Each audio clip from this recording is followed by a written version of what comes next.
Hello বন্ধুগণ, আজকে এমন একটা সবজির রেসিপি আপনাদের সামনে নিয়ে এসেছি যেটা দিয়ে আপনি অনায়াসে ভাত, রুটি, পরোটা সব কিছু খেতে পারবেন। হ্যাঁ, ঠিকই বলছি। আজকে একটা পাঁচমিশালি সবজি করব, আর কিভাবে করব চলুন সেটাই আজকে দেখে নিই।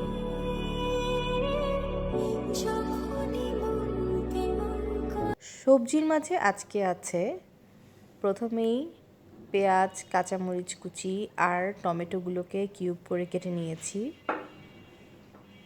এখানে রয়েছে পালং শাক,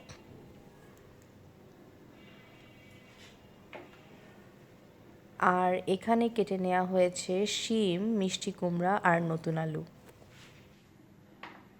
সব কিছু সাজিয়ে একদম সুন্দর করে বসে পড়লাম রান্না করতে। তো চলেন এখন রান্না করে নিই।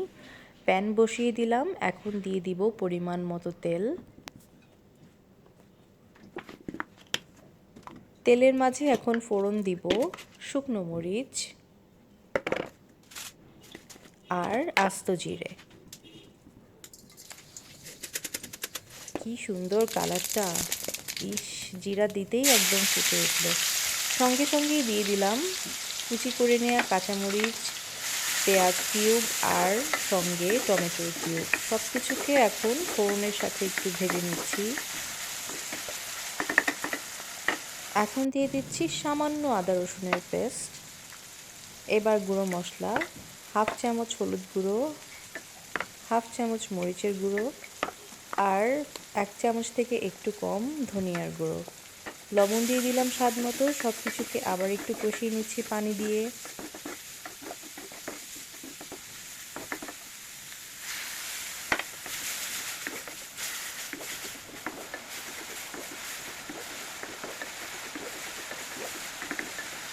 সুন্দর করে কেটে নেওয়া কালারফুল সবজিগুলোকে এখন দিয়ে দিচ্ছি ঢেলে।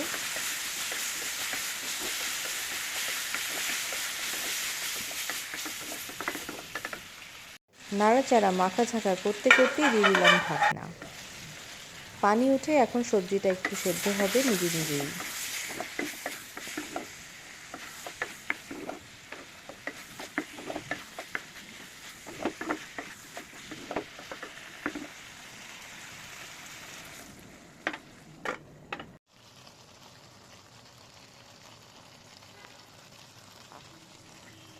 কি সুন্দর, কি সুন্দর! মনে তো চায় এখনই খেয়ে নেই। না, আরও কিছুক্ষণ ওয়েট করতে হবে, কারণ এখনই মিশিয়ে দিব পালং শাকের সঙ্গে।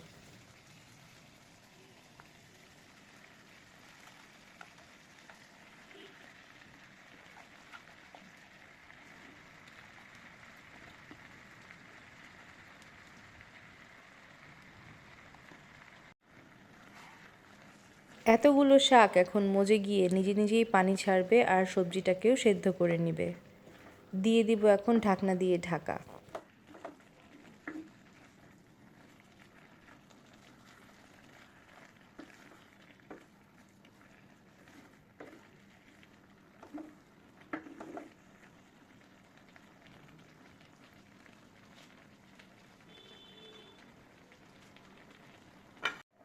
ঢাকনা খুলে কিন্তু নেড়ে দিতে হবে বারবার, নয়তো কড়াইতে লেগে যাবে একেবারেই পুড়ে। তাই ওপরের সবজিকে নিচে আর নিচের সবজিকে উপরে, এভাবে করে বারবার করে নেড়েচেড়ে কিন্তু মিশিয়ে নিতে হবে।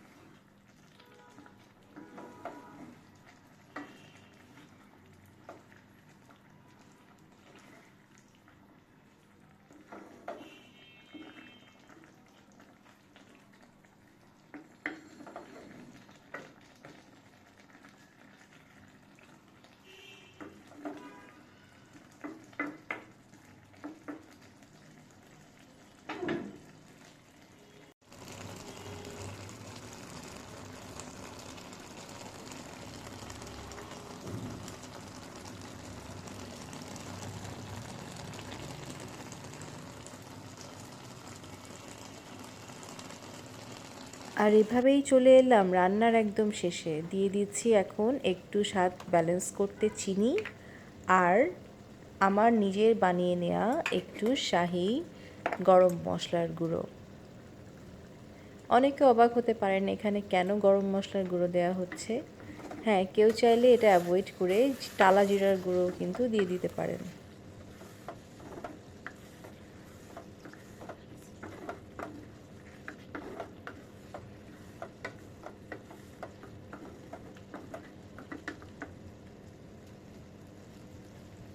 তো এবার একটু চেখে দেখি। একদম ফাটাফাটি।